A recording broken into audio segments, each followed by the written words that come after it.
Tokyo had always been two cities for me, one bathed in the sharp light of day, the other lurking in shadow, veiled by neon. But when I stumbled into that bar in Roppongi, I encountered a third Tokyo, one of echoes and whispers. Bars in Roppongi had a reputation. Expats, tourists, and locals mingling in their pursuit of fleeting pleasures.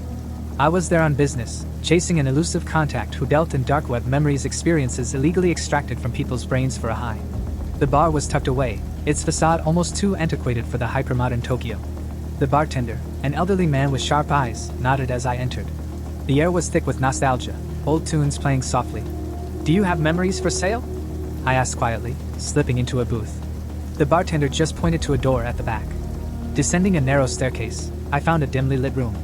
Walls lined with tiny, pulsating vials, each containing a cloudy substance. A sign read, "Experience the lost memories of Tokyo. 10,000 yen. Curiosity got the best of me. I paid, selecting a vial at random. Strapping into a recliner, a headset was placed on me. The world faded. Suddenly, I stood on a pre-war Tokyo street. Children played, merchants shouted, a different world entirely. But there was something off. Faces blurred, voices whispered secrets. Shadows seemed to move of their own accord.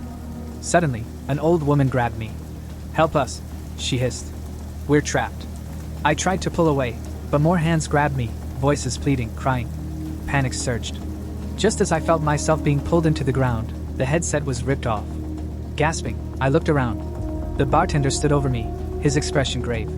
"Not everyone is meant to see that memory," he said. "What was that?" I demanded. "Memories from those who perished during the bombings. Their souls linger trapped. And now they've seen you." Back in the familiar streets of Roppongi, everything felt wrong. Whispers followed me. Shadows clung a bit too long. And every reflection showed faces of the past, watching, waiting. The boundary between then and now had blurred.